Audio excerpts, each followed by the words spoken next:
Turns out he's a major cinephile. They don't watch enough movies! It's a very simple formula!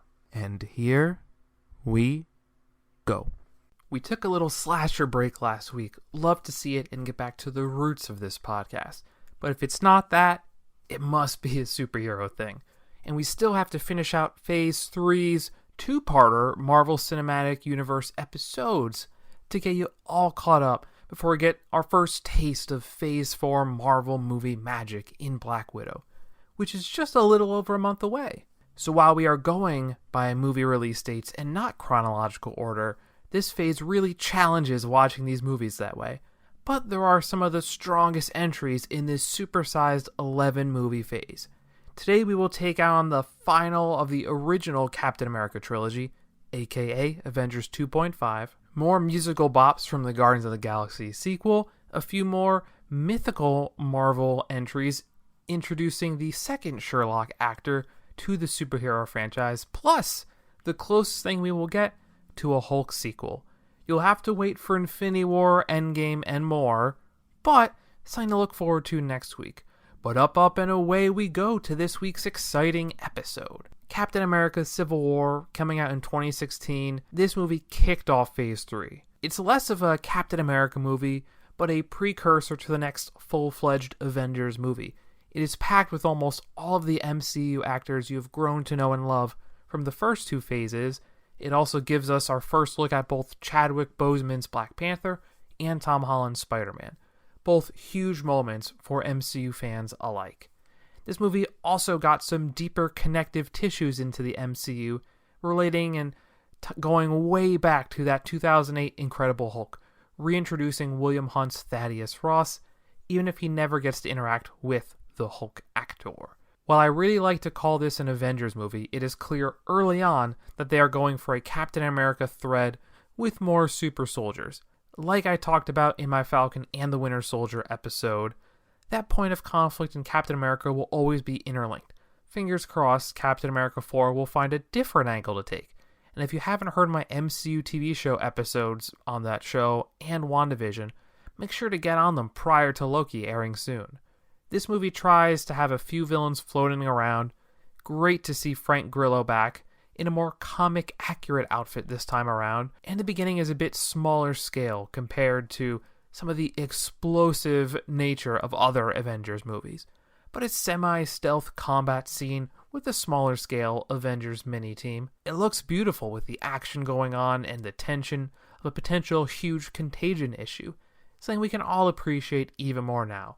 I've been watching Strain recently on Hulu, and man, that would have been the perfect early pandemic quarantine show. Highly recommended, with MCU actor Corey Stoll in the lead for that one. How about that? It also has Filch from Harry Potter, so a few fun actor nods. In the beginning of the movie, this 4-member team of our Captain America group from his last solo outing is back, plus Wanda is along for the ride. While you would expect Hawkeye at least, or if they wanted the big guns, maybe bring Vision along for the ride for anything of suspicious note, bad planning.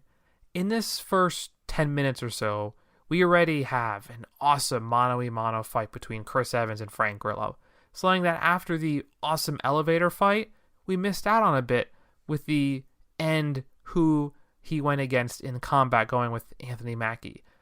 Thankfully, this is a fun, good-looking fight with a ... explosive end. I crack myself up. The Marvel jokes are here still, but somehow they feel less intrusive and annoying? Wonder why. The inciting incident in the comic version of Civil War may be a better, more dramatic end, and even the overall arc might be better. You know, there's way more drama and gore overall in that war. But they don't have to worry about actor contracts and more when writing comics instead of movies. And the overall build to civilian casualties works for the most part. Blaming the first movie Avengers New York City destruction feels a bit dumb, knowing that really wasn't their fault, but with Ultron and Sokovia, the DC destruction from the Winter Soldier movie, and now Lagos, it does feel super similar to Batman vs. Superman, albeit a more fleshed out product being not the second movie in the series to come out at that point. There's a welcome surprise besides Grillo to also have John Slattery once again reprise his role as the older version of Howard Stark, and this also leads to the pretty good looking de-aging process on Robert Downey Jr. with special effects. I mean, it looked great in Ant-Man as well with Michael Douglas. While throwing Gwyneth Paltrow to the sides once again, bit of a letdown until her surprise return in Spider-Man. This scene that not only instills that, but his whole speech at MIT giving everyone funding, such a cool moment, not necessarily in the moment, but seeing all the reframing of that moment from Quentin Beck's, the Mysterio character, from his perspective. It's such a cool, different take, and down the road, that's a fun way, as the kind of the epilogue to the Infinity War saga. One thing that is a bit weird in this movie, and kind of with the Netflix MCU connections, is that they're fairly loose. Having Alfre Woodard play a small role here, while playing a huge role as one of the big bads in Luke Cage, I don't know if people would have ever thought, oh, is that the same character? But it's always going to be a bit weird having the same actor play two roles. People are for sure wondering the same notion about Gemma Chan, who had a small role in Captain Marvel, but will seemingly have a lead, if not the lead role, in the soon coming out for us in film, I believe in November, The Eternals. While you may not recognize the duality in both these, it's weird to think about having an actor play multiple MCU roles, especially if they're two MCU movies, not just a TV show that's not even on the Disney Plus platform and beyond. After a few teases to Wakanda, it's nice to see that payoff, especially after Age of Ultron, and the tie they have to bring this important new land into the forefront of the MCU, having that tragedy while they are on outreach. It makes the whole MCU world feel bigger and better. As someone who feels better about the Hulk movie than maybe most, especially the first 2/3 of it, it really is nice to see General Ross. But seeing him interact or even mention Ruffalo's Hulk, what could have been connected there? Like I said, I'm not a comic expert, but the initial Civil War issue with superheroes' identities and being registered, something that was kind of utilized in the original X-Men movies, which, as you know, for the most part, I liked. The conflict here is more about jurisdiction, which, while not as riveting, it works for this world, where for the most part no one really has a secret identity somehow.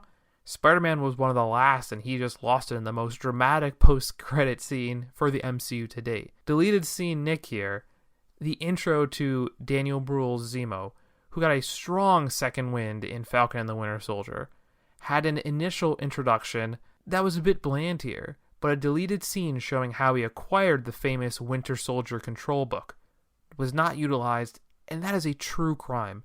Having him sneak into a war criminal's black market auction and his charisma, something that he has in spades in Inglourious Bastards, and murdering everyone just to take this tool and ultimately start off on his revenge plan. This is much better than breaking into some Hydra guy's house and finding it in the wall. Another potentially odd moment is the realization that Emily Van Camp from the last Captain America film is related to Agent Carter, his current crush. I mean, there's some oddities there of familiar ties being a little too close. While Hayley Atwell's not in this movie, her presence is felt here. But this movie giving Captain America romantic ties to his former lover's niece, especially with how the MCU ends that story of Agent Carter and Steve Rogers together in an alternate reality, and how the TV show does Sharon Carter dirty, this part will always feel a bit off. But at least she gets some time back to do things in this movie. And this movie question gives us everything we would want in the first Black Panther sighting. And this movie is as much of a precursor for Boseman's Marvel arc and Black Panther as the overall Avengers conflict. This movie plays with the idea of not having a true villain. Sure, Zemo does some things, but you could say Bucky is a bad guy, you could argue Iron Man, Black Panther, or Captain America. The choices are endless. I think this film is better for it.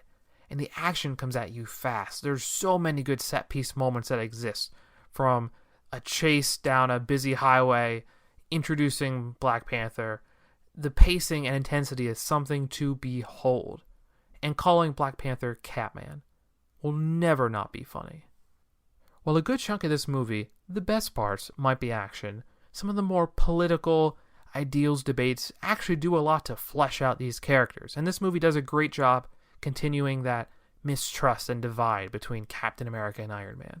While it does take a while to see that Iron Man in full gear, his mini glove suit up, like all his scenes of suiting up, will never not be cool. One scene in this movie that tries really hard to be cool, but comes off a little silly, has to be Captain America pretty much holding a helicopter in place with his sheer muscles. I will never not think that scene, like Chris Redfield punching a boulder, which we mentioned a fair amount of these episodes. I've been watching a lot of Resident Evil Village after all. That moment will never not feel a little goofy. While this movie is about a numerous amount of characters, new, old, and slightly new, everyone was probably as ecstatic as me for Spider-Man in the MCU. Tobey Maguire had some good moments. The third Spider-Man, not it. Hilarious dancing, not it. Andrew Garfield went 1 for 2, but this younger, more kid-based Spider-Man, less dramatic, breezing past the Uncle Ben power responsibility stuff, and immediately bonding this character to Iron Man for a father figure connection that works so very well. Love to see it. It takes ages to see Hawkeye again, something that the MCU continues to do to the arrow shooting guy. But overall, it's nice to have some small build on both the Wanda-Hawkeye relationship, as well as setting some very slow and gentle romantic strings in place for that WandaVision romance. WandaVision.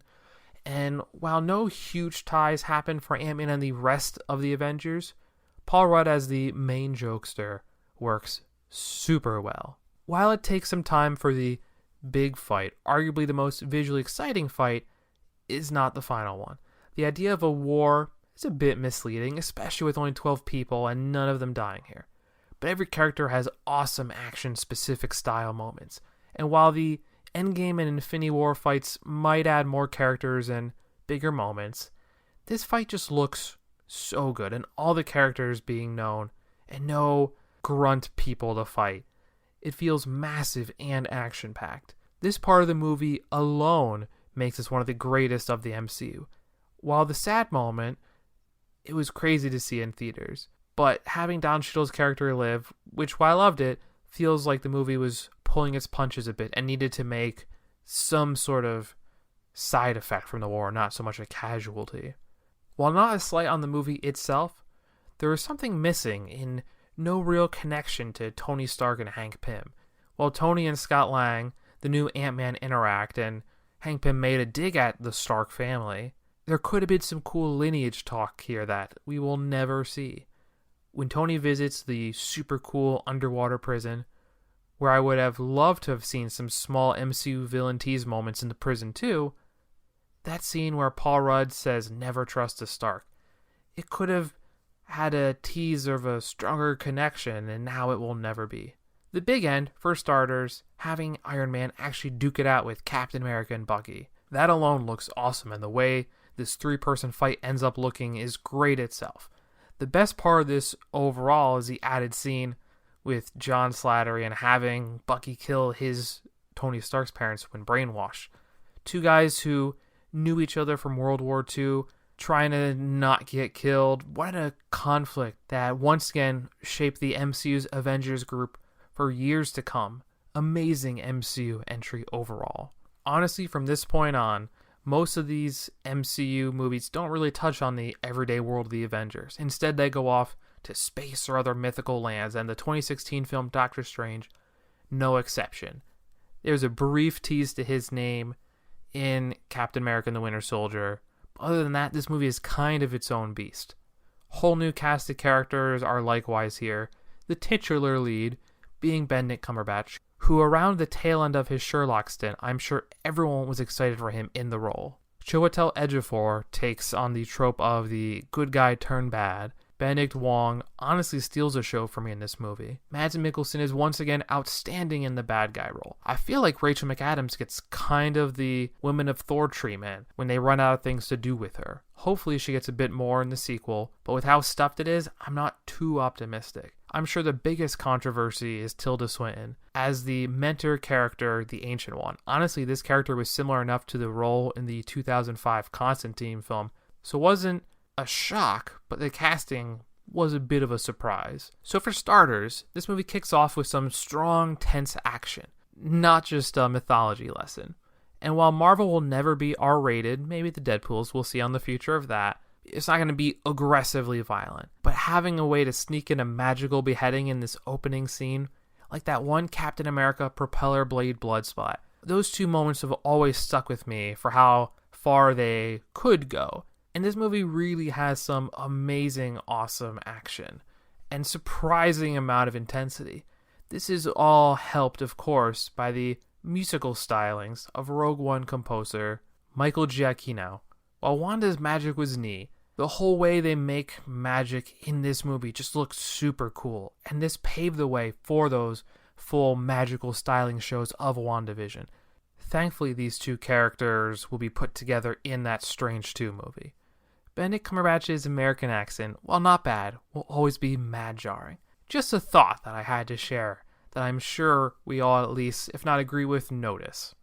With the tenuous introduction of Iron Man and Doctor Strange in that first Infinity Wars movie, it's funny how similar the two Sherlock Holmes actors are both pre-superhero introduction event. Cocky rich guys who are leading in their field, who are a bit too self-absorbed. I actually like the fall from grace even further and more with Stephen Strange.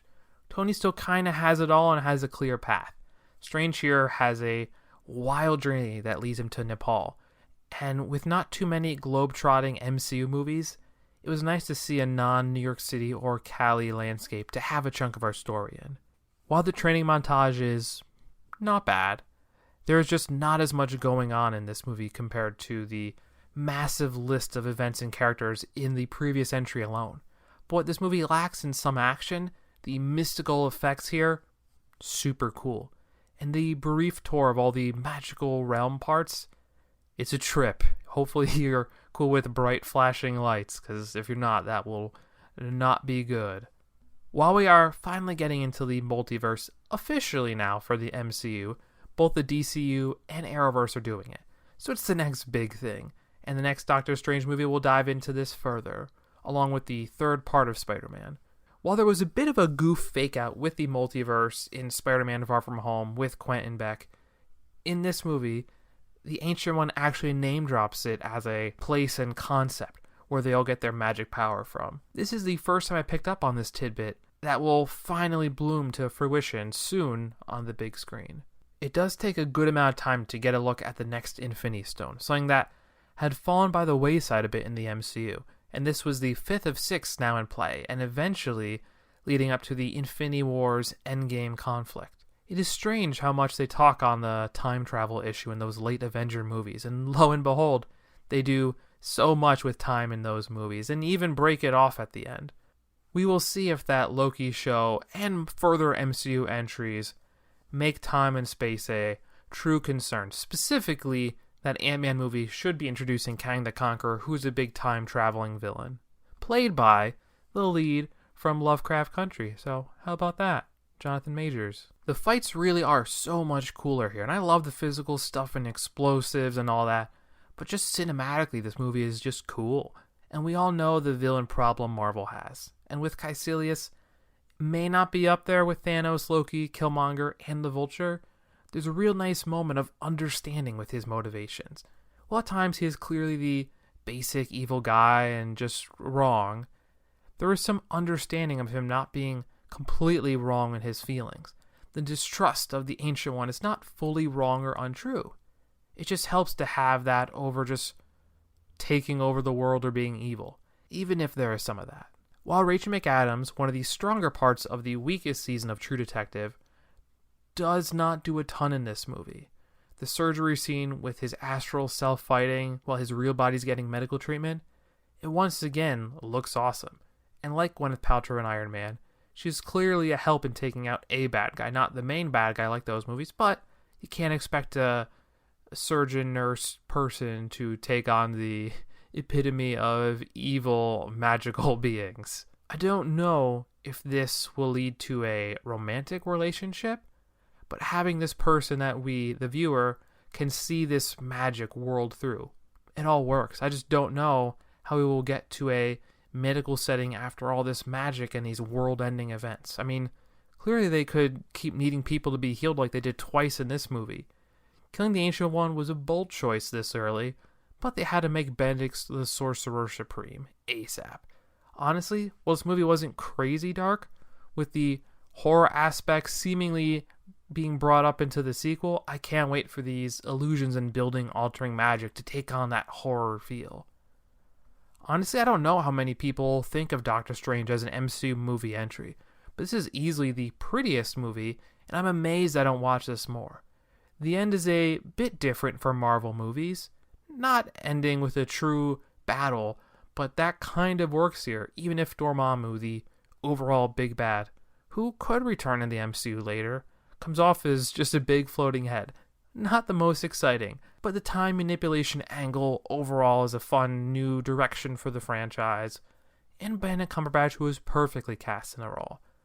They also had one of the more impactful post-credit scenes with Mordo being seen going on his descent to villain, and that caps off a very good, not as mainstream MCU property. So coming off the first Guardians of the Galaxy film, the sequel, Volume 2 from 2017, has a lot of the same main cast.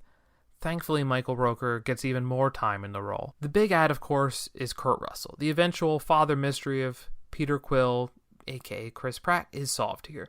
The whole actual villain thing is done up pretty well here, but we will get into that much more. The big fun ad, which felt more like a cameo, was Sylvester Stallone as another Ravager space guy, and his whole crew is loaded with cameos, including Michael Rosenbaum from the Somebody Save Me Smallville show, and the voice of Miley Cyrus.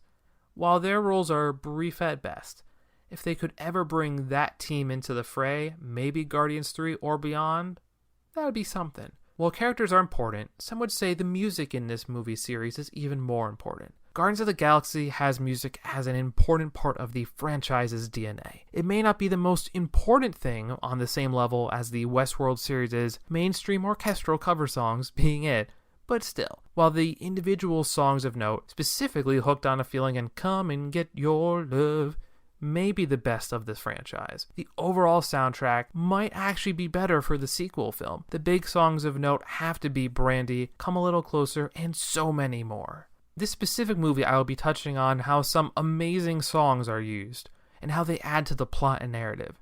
Even the beginning of this movie finds a way to quickly use one of the best songs that becomes a recurring theme throughout the film in that Brandy song. This movie at times has the cinematic hardcore music you would come to expect from a space drama. Every so often, this movie drifts into the more serious, and more so, even somber, but it always has a way of bringing you right back in. I mean, this movie finds an amazing way to use the credits in such a way to show a huge set-piece fight, so that could be a focus on a different movie. Instead, this is just a way to play another catchy oldies song in Mr. Blue Sky, and choose a fun, new, unique perspective to show the fight from. And it's the aptly named Baby Groot's perspective, which is a treasure to behold, who, while not the same from the first movie, I love adult Vin Diesel, you cannot like this version. Teen Groot from the Infinity War Endgame movies is a bit whatever. They are so quickly able to capture the best parts of this movie, the fun, the action, the quirkiness, and everything else that makes this so unique for the MCU and just space movies. The big question I wonder is, with Volume 1 and 2 soundtracks being integral to the plot, the first being from his childhood, the second being the soundtrack given to Chris Pratt's character on his mom's deathbed, with a third movie on the way, there isn't really another plot device to add more music to the diegetic world itself. There is a Zune moment that might do something, but it's not as personal. The music wasn't curated by that person, even if it did come from his adoptive dad, so there's some stakes to it. While our time with the new alien race, the Sovereign, is brief, the big news from this is the eventual intro, not seen yet, to a powerful name brand character in Adam Warlock. While they also still have to introduce Nova at some point, with that whole planet seemingly wiped out by Thanos, they have a lot to do that is not specifically announced yet. That being said, I am hopeful for these rumors of this being the role to finally bring Keanu Reeves into the MCU. Just a rumor, but a really nice one. For the most part, I think the jokes land in this movie, and in this franchise. Some of them are a bit too dumb for my liking, but as far as quirky jokes, The Guardians does pretty well. A much better use of them, especially with a more tilted percentage of jokes over most Marvel movies. But I will never watch Age of Ultron the same way again. It's not always easy to cast parents of main characters, but someone did something right with making Kurt Russell Chris Pratt's dad. It just looks and feels right. It does take a bit to get to our final recurring main character in Yondu, and this movie does so much so well for him, way more than the first movie. It shows his pain and loneliness without his adoptive son or a deeper lore building of his exile from the larger Ravager group. And I love his brief interactions with Sylvester Stallone. And if he isn't doing Rocky movies, he sure has to be doing a Guardians movie or some spin-off. Also, while it is super brief, some of the deeper ties, be it David Hasselhoff mention and his likeness scene, or just once again including Howard the Duck, a character too weird to have his own modern movie. Fun fact, Seth Green is that voice. I think the arc overall of parentage and what being a parent means in such a unique angle for a superhero movie to take. The parent triangle plays out with Kurt Russell, Michael Rooker, and Chris Pratt. While it feels like this movie specifically loves to torture Rooker's character, incapacitating him and sending all of the characters except one who he cares about into space to die, some of the most somber moments any MCU movie could give us. Seeing a trail of dead bodies frozen in space, that is a harrowing moment for something that is known for flying around and snappy one-liners and laser blasts. This movie is easily one of the most emotional movies on so many levels. Be you a parent, someone who's had a difficult upbringing with a pseudo-parent, surprisingly deep moments for an MCU movie that has talking trees and raccoons. And while the script is beautiful and some amazing music is going to accompany it, the visuals, especially on Ego's planet, it all just looks like so good. You wonder if there's ever going to be any ties to Ego being a Celestial and eventually the Eternals to be seen soon enough in theaters this month. The whole dichotomy and balance of the Titan versions and Thanos and these higher up beings and what that connection could eventually look like. While there are some super sad moments in the MCU, especially bullying Baby Groot, we hate that. But this does eventually lead to one of the best moments of the movie. Besides the fun of watching Baby Groot try to figure out what he is looking for, the Yondu arrow scene was small in the first movie, and it wasn't the most fun, it was more action-packed. But having a full-on ship battle, exploding it and sending this arrow out to kill everyone aboard, all with diegetic existing in the world music, to a song that just feels right to come a little bit closer as an arrow gets a bit closer to all through the villainous traitor crew members, leading to just Yondu, the Guardians of the Galaxy, and Sean Gunn's brother, of course. Knowing that his character is not back for the franchise after this, having some big action set-piece moment is all the more important to give Rooker's character some highlight moment to cap his MCU time off. Overall, I feel like Nebula's usage in this movie, even more so than the first, is marginally important at best. I feel like she's used more to move the plot forward than as an actual character. Her revenge arc is a bit of a repetitive story beat, but I guess I do love the interesting eventual angle they take with these two sisters through the final Infinity Saga films. I feel like the best parts of this movie are the lead-up moments. The pile of dead kid skulls is pretty dark, and the whole moment of that realization that his dad killed his mom by giving her a tumor. Holy hell, that is insanely dark. The unfortunate part of this movie is the big bad fight and conflict they're a bit whatever, especially with the generic Earth being assimilated scene. The big warning sign to bad movies is a generic disaster movie. The shiny gold people are back for another brief and unimportant role, and while it's fun to have the whole 8-member Guardians group in action flying around blowing up stuff, arguably, while the end is a bit generic, especially for the genre, you feel like it's a bit by the numbers. The best part of this movie is not that big final fight, although there is something irreverent and feeling exactly like what you'd expect Star-Lord to do with nostalgia, making his god powers conjure up a fighting Pac-Man. That will never not be funny. But the best moment is the actually big sacrifice of Michael Rooker's character to save Chris Pratt's lead at the very end. from fighting and killing his evil birth dad to losing his adoptive dad, who helped raise him to be the person he is, sacrificing himself to save his version of a son he never had. That moment made me almost tear up. And not just today, every single time I've seen this movie. Like the first movie before it, there's a ton of emotional stakes in this movie. And pairing that death with its long-lasting effects on our lead, and that quote about, "He may have been your father, but he wasn't your daddy," that emotional line of seeing Michael Rooker freeze to death in space, especially with all of his crew members having just done it maybe 45 minutes prior to this scene. It's such a moment. And seeing his death being honored by the Ravagers who had exiled him, that beautiful fireworks display, and accompanied with some somber and reflective Cat Stevens music, which fits so well. The song Father and Son really sums up the main stakes of this film. And it was a great way to end a really strong movie. The emotional moments were just better than some of the action parts in the final third. Last fun fact, so many of these characters will return in James Gunn's DC film The Suicide Squad, including Stallone, Roker, Nathan Fillion, who had a brief role in the first Guardians, and of course, his brother Sean Gunn. It's a shame that the Spider-Man MCU movies are not yet available on Disney+. It could come as soon as the end of 2021. Why not move Spider-Man Homecoming from 2017 over to Disney Plus before the end of that year to get that jump on theaters and streaming viewers for that third film in the trilogy? But for viewing purposes, unless you have Fubo TV, you're going to need to pay to rent or, like me, buy a hard copy. This movie is honestly the Iron Man sequel that we were hoping for since the first of these movies came out way back in 2008. Iron Man 2 and 3 were a bit up and down. And while this is for sure the Peter Parker story, once again played by Tom Holland to perfection, Iron Man fans will be happy to see the return of Robert Downey Jr. as well as franchise returns for both Jon Favreau and Gwyneth Paltrow, which were both overdue. New ads include Zendaya, whose fame blossomed after this franchise and The Greatest Showman musical. The deeper humor ads of Hannibal Buress, Donald Glover, and Martin Starr add to the overall levity not present in most Marvel movies. That feels as natural as it does. This is easily the most grounded of these films, especially with Endgame stakes. And it plays super well into that role. There are some larger MCU ties with a cute Captain America cameo, as well as a fantastic Captain America older cameo with Kenneth Choi playing the descendant of his World War II character from that first Avenger movie.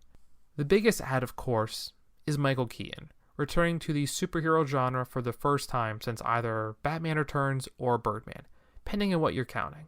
So with a fully loaded cast that has deep MCU ties, but is its own thing, this movie kinda kicks off on a great note. While we are not going to compare too much to the other Spider-Man live-action movies here, saving that for another episode, it may peak up a bit. For starters, this movie has one of the most likable and realized villains in the entire Marvel lore. It's a guy who's trying to do right by his family and the guys who work for him. And while Keaton in this role is trying to do his best for his kid, a government group comes in and puts him in financial hardship. While this is partly due to Tony Stark, unintentionally, he's created another enemy, like Iron Man 3, but way less to blame. But you have some sympathies for this character in Adrian Toomes. While he will have some small role in Morbius, we really need more of him with Spider-Man. While there, like some of the other movies in Phase 3, are some serious and emotional moments, this movie has an innate ability to be funny, partly due to the doubling down on the Paul Rudd Ant-Man character. The jokes almost work better here with our version of Spider-Man clearly being one of the youngest we have seen, and the movie is better for it with a young, awkward teen. Starting off his story with a home movie from the previous film with him all about the Civil War airport battle. They did something great here with POV filming, something the ill-fated first version of Justice League, the vastly inferior one, did with middling results. We'll try not to think too much on the non-Snyder Cut version. The recut canon of Peter being the kid from Iron Man 2 with the mask and glove trying to emulate his hero, perfect accident. Much better than the 2 Infinity Gloves explanation coming up soon. And building this sidekick role with him and Tony Stark, it never feels weird or too much to step on the Spider-Man story. But building this story into the MCU lore, it's sensationally done. While I'm a fan of Tobey Maguire's Spider-Man and the Andrew Garfield one from the first movie only, this movie feels like it captures the high school version of the character way more than either of those, especially since they went from a late 20s looking high school kid to college and getting married with the Maguire version. This younger version of the character just feels like it makes sense. And the Peter Parker everyday student side is so well done here. Even if we may never get the journalist version, the idea of his arc to maybe being an Iron Man, way more than the kid from Iron Man 3. It's a really exciting narrative. And in general, all the school scenes are goofy enough and feel like something you'd watch, like Saved by the Bell, or whatever school sitcoms exist. My mind goes to Ned's Declassified School Survival Guide, like I've said time and time again. Those aren't really my things. I feel like overall you can't not watch this movie and just smile from the joy of watching everyday Spider-Man solve these regular crimes. The run-of-the-mill stuff is fun, but his trailer teased fight with bank robbers in Avengers mask, it's those little attention to detail moments you have to love. Like Get Him Batman with that doll from Shazam, or the Batman criminal masks from Suicide Squad. While the Captain America moments are brief here, not unlike the best part of Thor Dark World, his fitness and detention videos, as well as the reaction to everyone in the world about them, saying I think he's a war criminal now, but whatever, comedy gold. While I've discussed the pros and cons of comic-accurate costumes, the Vulture, the main bad guy here, is not a good-looking comic-accurate villain. Thankfully, they went with a cool and menacing, semi-mechanical version of the character. Not an Iron Man knockoff, but more of a street version of that. Something that would fit right with the Netflix MCU characters, or a little bit bigger than that. The whole Keaton villain plan of staying under the radar, it all fits right at home with this smaller scale story being told. Like somehow they made an amazing coming of age story with love, discovering yourself. There really is so much good here for anyone and everyone to watch. And the set piece moments, while it may be tough for anything to compare to the Maguire train scene, just seeing Spider-Man at the Washington Monument and having his own train-like scene, the boat scene is still pretty awesome, especially with the Iron Man moment. Within it, those MCU deeper ties, beautiful. And with any good coming-of-age story, besides the love story moments, there will always be that low point. And in this movie, it's Spider-Man almost having that epic victory, saving the day, foiling the bad guys, and instead having that failure moment and that loss of his Spider-Man identity. I know it's only temporary, as we know together as viewers. It's still a powerful moment, and that is a nice moment of getting the Peter Parker part and just getting him to be a kid again. I never thought of this genre as one of the main parts. You have science fiction and heists, but this coming-of-age story is done so well. This will always be a big, strong representation of live-action Spider-Man. While Into the Spider-Verse already has an Aaron Davis and Miles Morales cast. While those are not MCU movies, the hope is for Aaron Davis's cameo from Donald Glover to not be a one-off.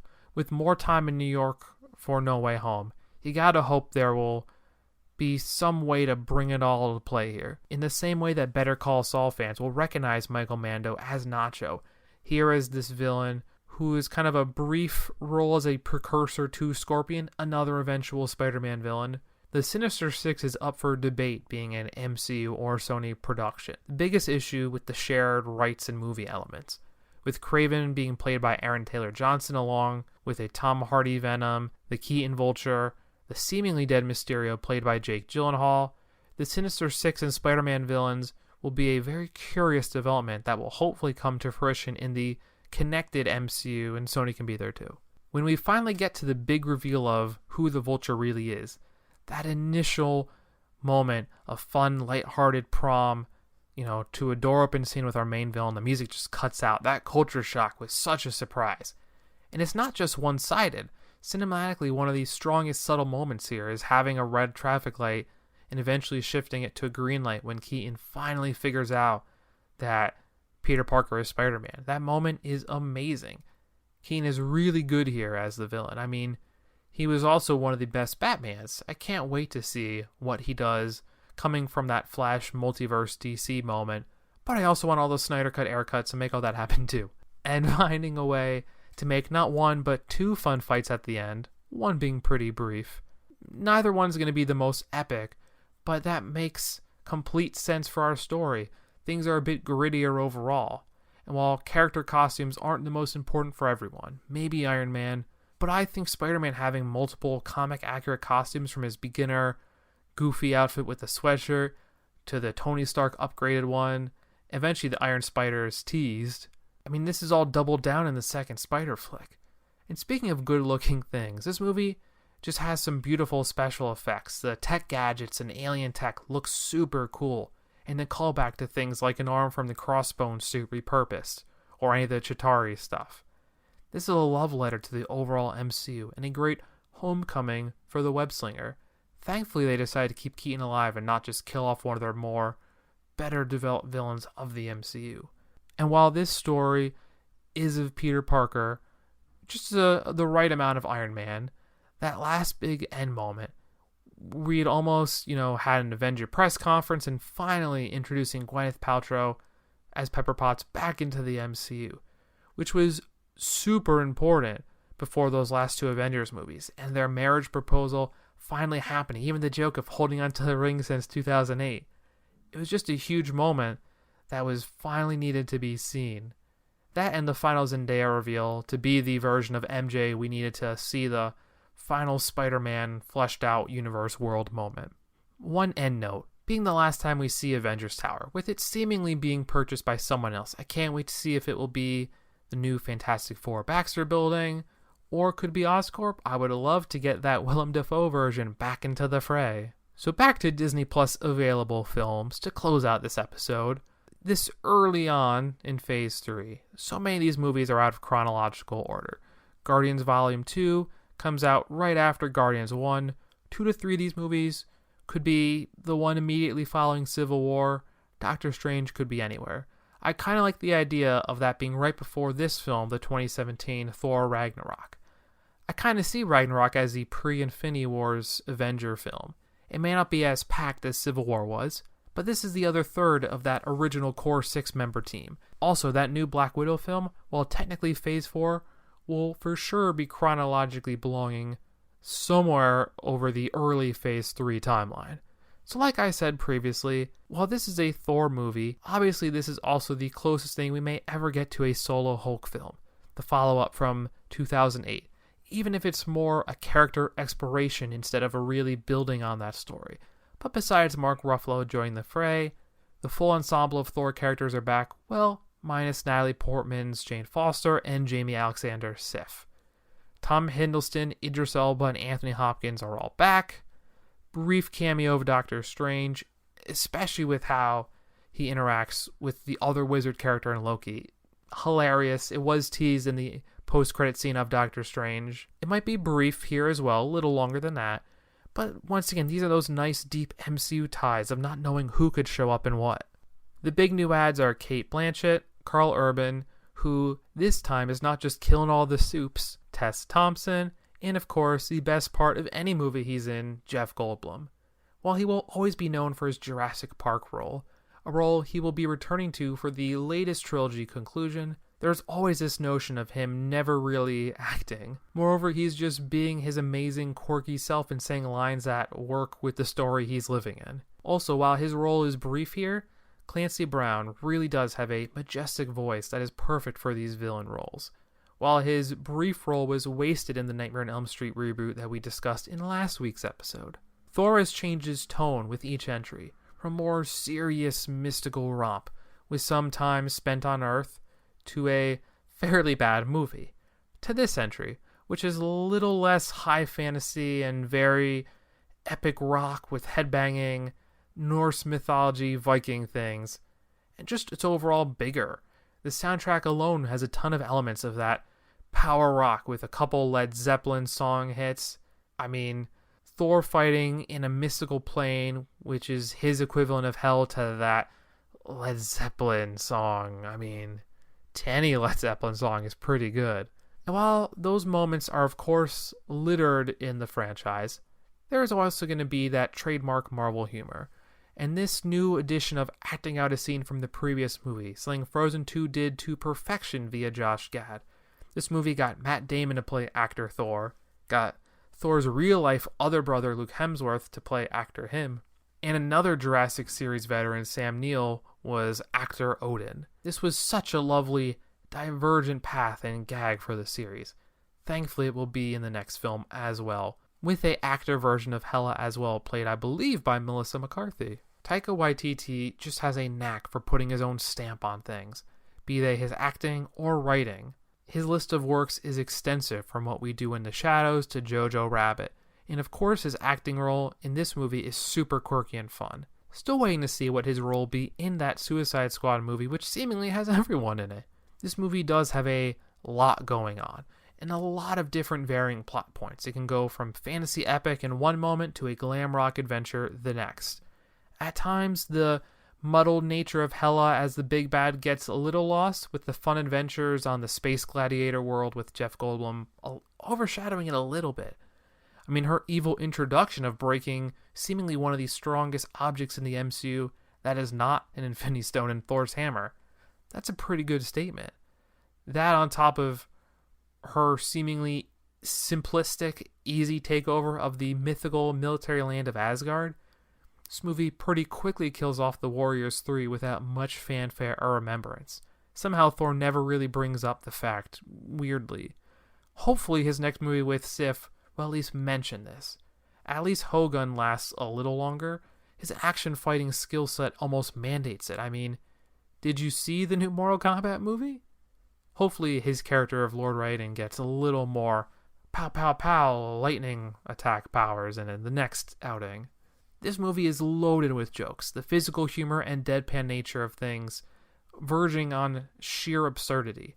If you've seen the FX vampire comedy What We Do in the Shadows, which you really should, you will feel right at home with that same level of comedy. With Thor movies alone, this is easily the funniest, and while that may not be the reason it's the best, this light-hearted epic tale has good world building, action, and narrative structure, even if it tries to balance a ton of different diverging storylines. It especially takes ages for all of it to come back together.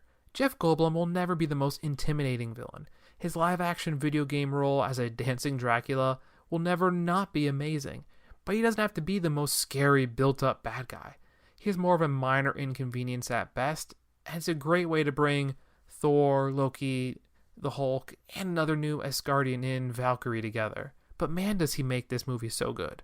And even his rumors of being in Thor 4 will be amazing. Like, seemingly everyone's going to be in the new Disney Plus Marvel show What If, which is not getting a ton of press, but could easily be one of the most fun animated things to come out.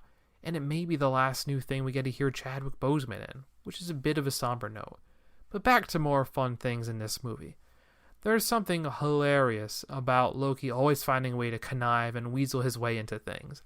This timeline's version gets a bit of a swan song here, but this new TV show will hopefully explain some more things and allegedly find a way to figure out his return in Thor Love and Thunder, which is shaping up to be a fairly packed movie itself, like Spider-Man No Way Home.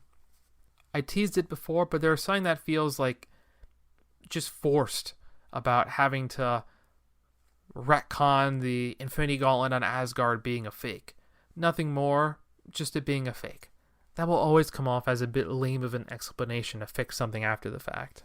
It takes about half of the movie to get our first Hulk introduction, and this Planet Hulk storyline take, it really is and was a good way to give these characters a chance in the spotlight after their omission from Civil War. This was needed. And even a random space storyline can't take away from other MCU moments. That Loki, how do you like it moment after Thor gets thrown across the floor, just like Loki did, courtesy of the Hulk in the first Avengers movie. This franchise, like I mentioned in the previous Marvel movies, loves giving Heimdall one big action moment. In this movie, there's almost 2.5. And that once again is no different here. Idris Elba is a delight, and his role here, while hilariously brief, at least lets him do cool sword fighting moments and say cool things in his gravelly voice. I just wish he could have had a more action-oriented team-up moment fighting side by side with Thor, and I get that the end of the movie kind of has that, but not nearly to what I was referring to. In the same way that our first Hulk and Thor reunion was awesome to see, the same is true when meeting for the first time in ages our first human version in Bruce Banner. Their relationship, be it Hulk or Bruce, plays well with Thor. While this movie genuinely looks beautiful most of the time, that brief, incredible cinematic Flight of the Valkyries flashback fight with Pegasuses and all. We need more of that stuff. It's a unique team-up to include Valkyrie, Thor, Hulk with Loki, and while you never really trust him, especially through this movie, the redemption arc of having Loki finally help Asgard and Thor, like they're taking on the big bad together as brothers, it's a perfect capping arc, even with his almost immediate death in the next movie. And I'm fascinated and curious what the Disney Plus show will be like. Random moment thought on this movie. There are only so many unique birthday songs. We know the standard one. The Beatles have a pretty good one. But otherwise, movies have given us some brief birthday bangers. Happy Death Day has a great ringtone version. And here Jeff Goldblum belting out, "It's my birthday," over like an 80s synth score. That is something I need on my phone one of these days. That and the Dexter theme. That could be a great email notification sound. While the final culmination of Planet Gladiator and seemingly every single Asgardian but one finally showing up for the big fight against Hela, there's an amazing blend of humor and action. While I have trouble at times getting too invested in Hela, another big bad with world domination ideas, not unlike a slightly less likable version of Ego from Guardians 2. The Thor villains will always feel lesser in contrast to Tom Hiddleston's Loki. Maybe Christian Bale will do some good next time around and give him a run for his money. And while there may have been many arms and hands lost in the MCU, only a few eyes have gotten gone in the MCU. And Thor losing an eye, which can never look too gory, I get it. It's a fun added stakes building things. It matters. All the big battles here have set piece moments for the full loaded cast. Hulk taking on a big wolf, Thor becoming more of a badass, even if it's clearly short-lived with him getting wrecked immediately off-screen by Thanos. The end is a fun enough turn from the standard of not actually saving Asgard, but in turn to his vision a bit, I guess, from Avengers Age of Ultron, setting off Ragnarok to save the day. It's a fun turn, and the end is explosive and also kicks off the pinnacle of the MCU in the tail end of the Infinity War saga. Overall, this is another Phase 3 movie that does some amazing things and keeps the overall quality going strong. No list this week. We need to get through one more half, a little over half of this supersized Phase 3 before we can get a complete list out. Then we can start all over again with Phase 4 kicking off with Black Widow in the beginning of next month. What are your favorites of these Phase 3 movies? Let me know on social at either knickknackmovies or knickknack_IC on Twitter, Instagram, and TikTok. And before I go, quick shout out and congrats to my sister on starting a new gig at Vanderbilt. Well, cinephiles, tune in next week for the exciting conclusion of Knick Knack Goes to the Movies, the Marvel Cinematic Universe analysis. Are you not entertained? I think this is going to be the beginning of a beautiful friendship. I don't like goodbyes. Let's just call this see you later.